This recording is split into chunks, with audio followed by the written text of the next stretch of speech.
Hello and welcome to Hot Money on BloombergQuint Live, India's first digital live streaming business news service. This is a show which gets you a complete wrap of all the stocks that are buzzing in trade. I'm Darshan Mehta. Let's welcome our guests on the show. Avinash Gorakshakar of Joindre Capital and Kalra of Target Investing are joining me on the show. Many thanks to both of my guests for joining me. On the show today, we discuss IndusInd Bank, and that has been weighed down by concerns with exposure to ILNFS as well as the India Bulls Group, and also a slowdown in the CV financing space. We discuss whether this stock is worth accumulating at this point of time or no. We ask our guest which stock among the L&T group of stocks is attractive, because right now a lot of these L&T group stocks are listed. The recently demerged IIFL Wealth has had a decent run so far since its listing. A lot of these funds have started accumulating. We ask our guests for their view of the same. And lastly, we discuss SBI, whether it's the safest PSU to bet on currently, despite the exposure that it has to various stretched sectors, especially even the India Bulls group, wherein it has exposures to the tune of almost 8,000 crores. But let's start with the first stock, and that is something we need to discuss. IndusInd Bank. Now that counter has fallen significantly over the past few days, again down at the lowest point of the day on concerns of its exposures to some of the funds, to some of the groups which are under stress. One of them being the India Bulls Group.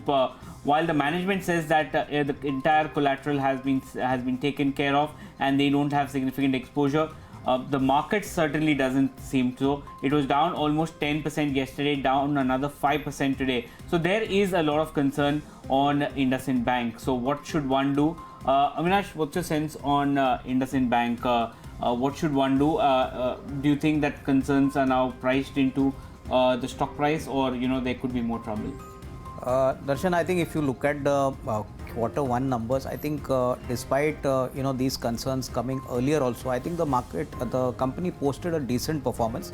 If you see the kind of growth in advances, almost 28%, deposit growth 26%. Plus, the bank has clearly said that on the infra side, whatever provisioning had to be done as per the RBI guidelines, they have done it. There is definitely no doubt that exposure to India Bulls is definitely a kind of a key concern. But I think if you look at the overall business mix and the kind of recent merger with of Bharat Financial, I would believe that going forward, Bharat Financial is definitely going to give them a leg up in terms of margins. Our sense is that in the near term, the stock will remain volatile. There could be a little bit of downside to the stock, but over the longer term, I think obviously as numbers come in and more clarity comes in from the management on the kind of exposures they have, the markets would definitely not look at this bank like a yes bank, where clearly I think all levels have been broken. So I would still continue to be a buyer on declines from a longer term horizon. Yeah, there are three basic concerns on IndusInd Bank. The first being the tenure of Ramesh Sopti. That a lot of newspaper articles says that won't be extended. The second concern is the general fundamental slowdown in the CV market, where the monthly numbers don't show encouraging results. And thirdly is this exposure. Do you believe that these concerns are overplayed on their part? I think, Darshan, as far as Ramesh Sopti's extension is concerned, I think it's a matter of fact that obviously the succession plan has already been put in place. And as far as the CV cycle is concerned, even during the Q1 conference call commentary, the management clearly pointed out that they were definitely hopeful of a recovery in the third quarter. So Q2 may not be a great quarter, but Q3 is something they are hopeful that festive sales could obviously help them. And our sense is that even if FY20 is a turbulent year, the bank has definitely a lot of cushion to actually take this in their stride. I think the only concern, at least in the near term, would be what happens if their exposure on India Bulls actually turns really bad. But I think overall they have collaterals, and I think the markets are probably now in a panic situation where any negative news is being taken very seriously. Okay, just to point out, since it's imperative that when we are discussing India, we are discussing IndusInd Bank and the commercial vehicle, look at the numbers that Ashok Leland has pointed out. The total sales for September are down 55% on a year-on-year basis. So that clearly gives an indication that not all is well in the commercial financing, commercial vehicle space, and the financials to commercial vehicle. So IndusInd definitely should be one of the stocks to watch out for. Samir, what's your sense if someone, let's say someone has no exposure to IndusInd Bank, at this level, does it make sense for him to get in? So I think let's talk about the business. Mainly they're driven by the retail end, and the lending end is mainly the growth driven by CVs. that's nowhere closer to any kind of reversal, at least on the retail or on the OEM end. The production cuts have reached higher month by month. So that I don't see any reversal. Second, if you see the Bharat financial synergies will take at least 6 to 9 months to play out. What kind of asset quality deterioration happens, especially when the lower segment of lending is facing now higher delinquencies.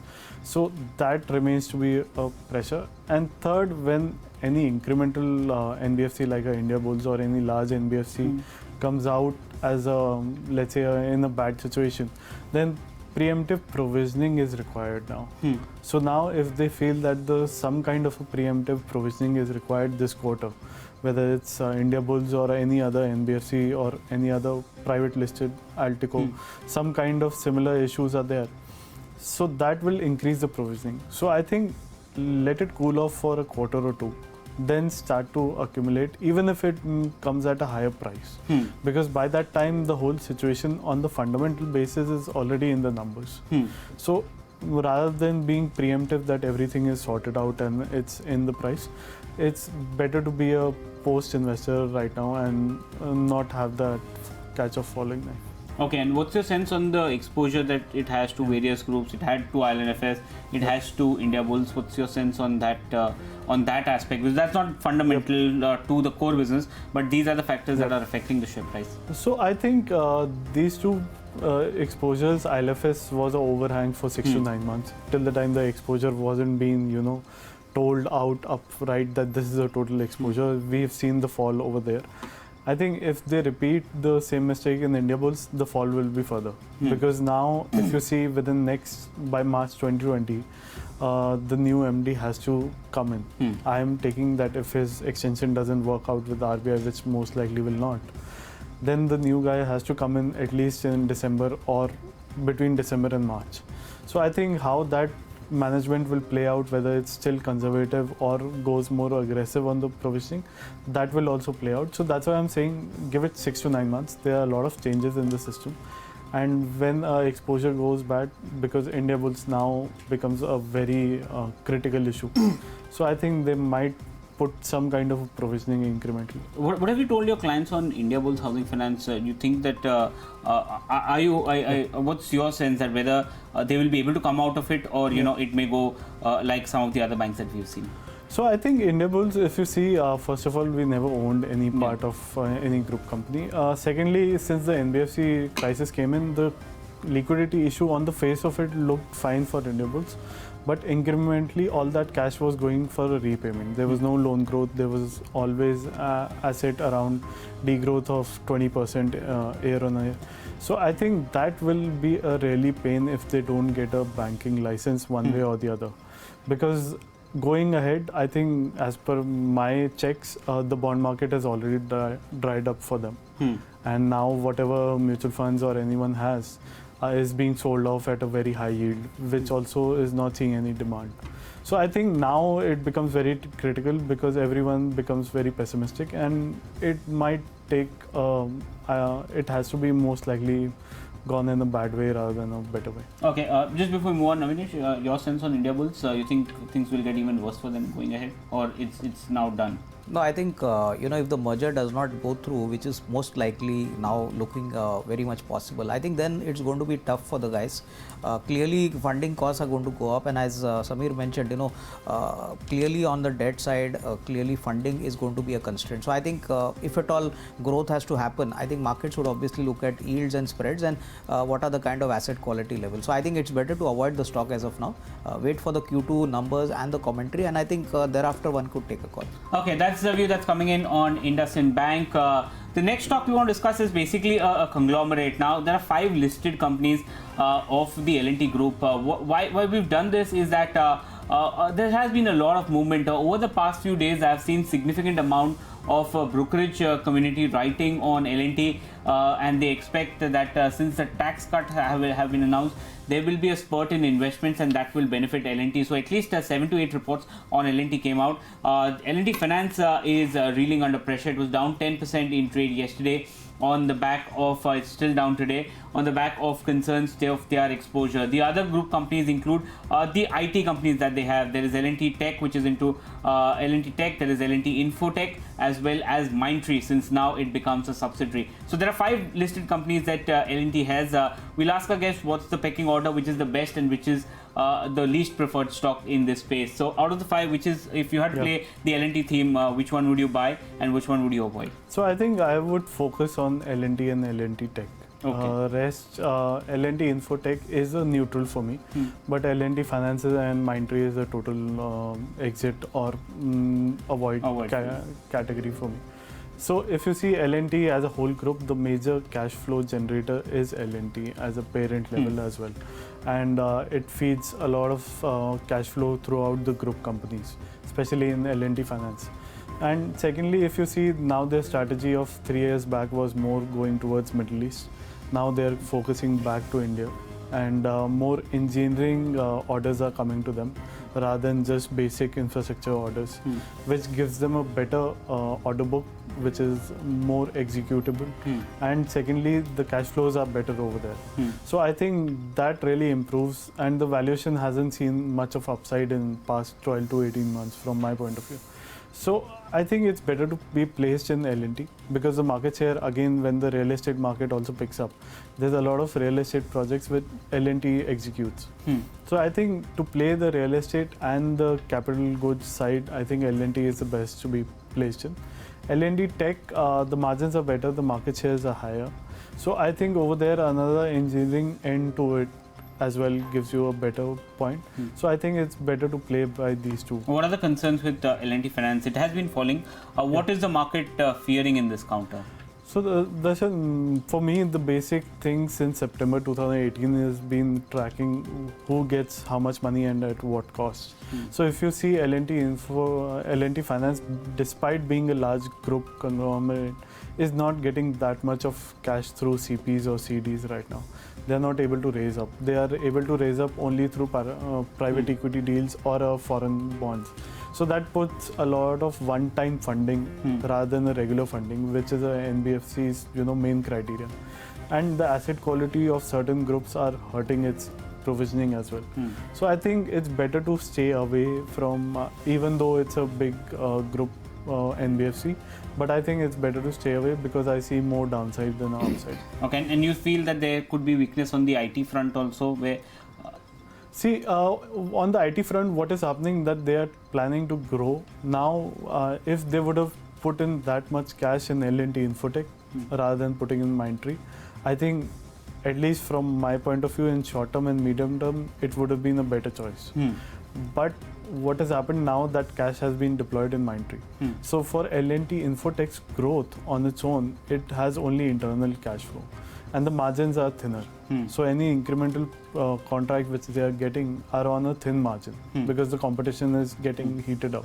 So I think over there, that's the main problem. And when especially the domestic industry is facing this kind of a slowdown on incremental spends, that really hurts L&T Infotech because they are mainly domestic oriented. So I think these kind of factors show me that there is a room for a depression in valuation. Avinash, what's your sense on the L&T Group stocks? No, I think I would also tend to agree with Samir that I would avoid Mindtree and L&T Finance, clearly because talking about L&T Finance, the markets are clearly wary about the ILFS exposure and the exposure to super tech, and I think the markets are worried. Although management has been pretty confident saying that they would be getting money, their collaterals are very solid. I think the markets would definitely not like that the money gets written off completely. As far as Mindtree is concerned, this company was bought by L&T at more than 900 odd rupees, and I think now the stock trades at 700. So clearly there has been a price dip on the investment cost. I think in terms of the trajectory for the new managing director and how they go forward has been still unclear. So I think it's going to be a little problematic for Mindtree. We could see margin disappointment.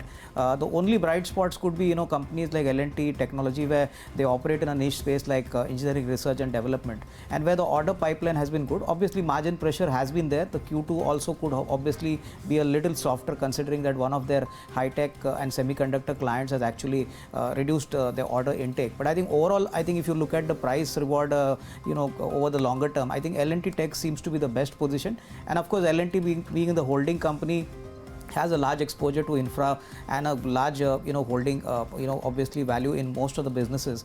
I think L&T could also be acquired on decline. So I think L&T and L&T Tech definitely on declines could definitely give decent rewards to investors. What's your sense? I think the market is betting on the fact that you've seen some of these industrial stocks like Siemens and all move much higher. L&T itself has rallied significantly, and everyone is betting that because of lower tax there will be more cash that was there which will be deployed towards infrastructure development. Is that something that you see happening, or that's already been played out now?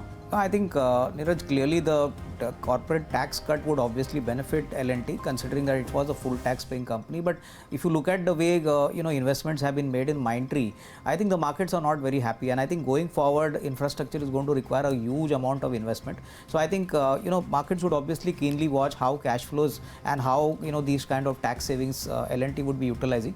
But overall, I think it's going to be if the money goes on basically core infra assets, that is definitely something the markets would definitely like. Okay, your sense that capex, do you see capex not only L&T, but overall your sense, will capex restart because of the norms?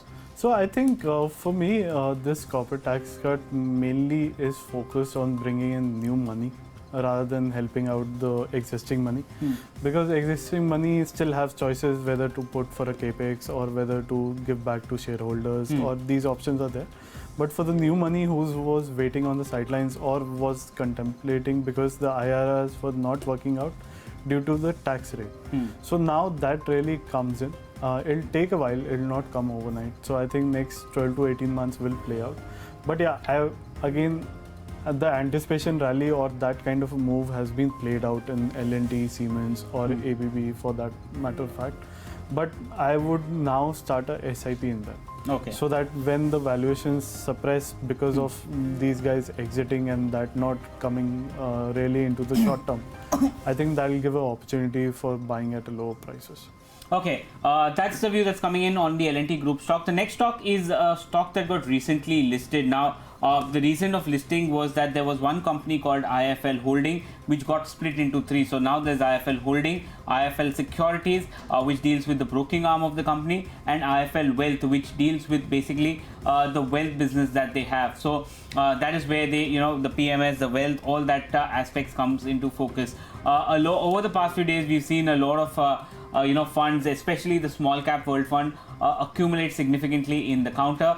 What's the way ahead for IIFL Wealth? Does it make sense to start accumulating at these valuations, or is it an avoid? Samir, what's your sense on IIFL Wealth? So I think it's an interesting space to invest in, but the valuation since the listing has really gone up. And I think it's better to invest in a cool-off period, because then they are not immune to any kind of a change in asset allocations by all these clients, because they have a lot of high concentration on certain part of corporates and individuals. I think the asset allocation till the time sustains to be in financial markets, they benefit a lot. The moment it goes to real estate back, it can happen over 2 to 3 years, but that cycle goes a little away, and I think it's better to keep a put after a 30% drop from it. Okay, what's your sense, Avinash?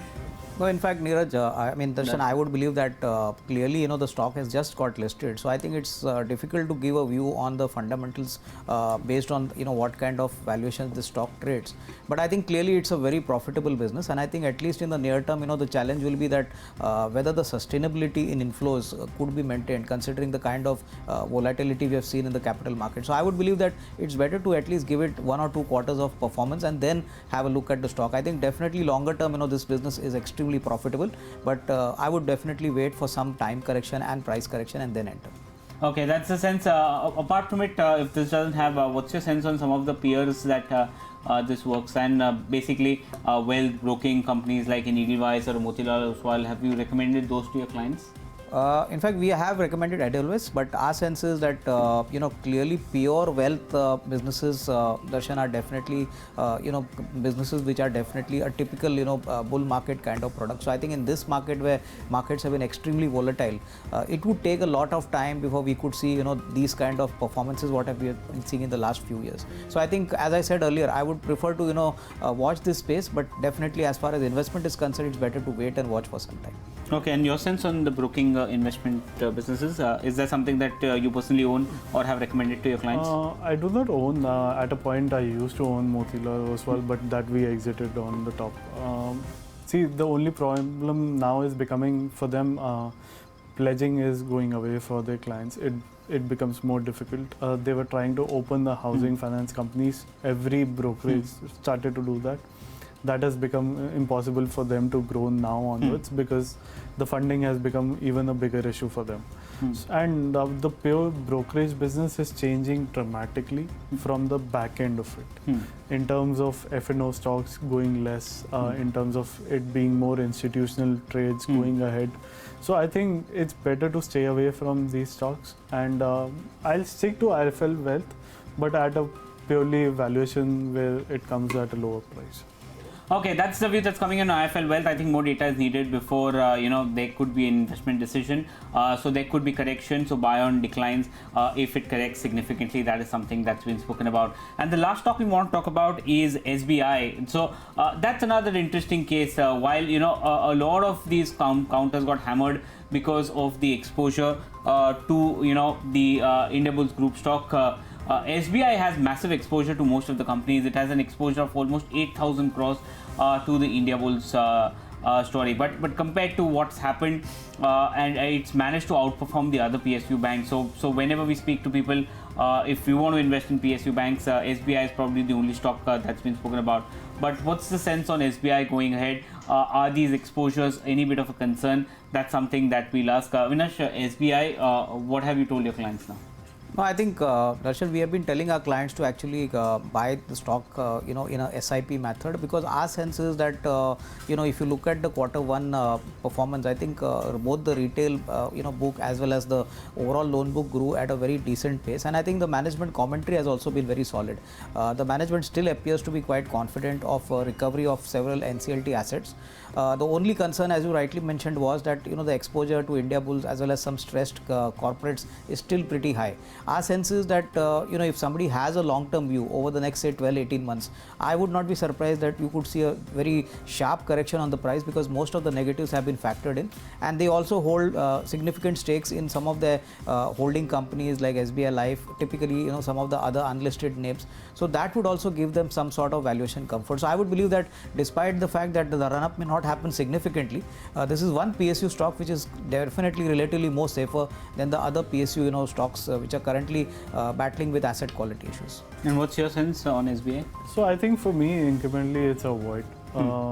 Because, see, first of all, it's not necessary for you to invest in a PSU bank hoping that the whole thing will turn up. It's not that easy, and it's been years the story has been going on. Secondly, SBI, if you see, the whole loan growth has tipped off. And now I think next couple of quarters will be more difficult than what people estimate, even after the festive season kicking in. So I think the asset quality deterioration will be much faster than the loan growth. So that will put a lot of pressure on the NPA. And third, my main problem is they're shifting to a floating rate. So that if you see, even if you see HDFC Bank talking about it, when you're at the lowest point of the repo rate or virtually near to the lows, the demand is still high. But what happens when you turn back towards the upward movement, the demand really goes off. So then you're losing, or you're putting your market share at risk. So which they've done by shifting to a fixed loan rate, especially linked to a repo rate, which is, I think, more of now another 50, 70 points down rather than 200, 300 bips up. So I think they've put a lot of risk in the business, which I really don't want to buy. Okay, that's the view that's coming in on the final stock, and that is SBI. But with that, we completely timed out on this edition of Hot Money. Let me take a moment to thank both my guests. Avinash, thanks so much for coming in. Samir, thanks so much for coming in today. With that, it's a wrap on today's edition of Hot Money. Ask PQ comes up next. Stay tuned to this.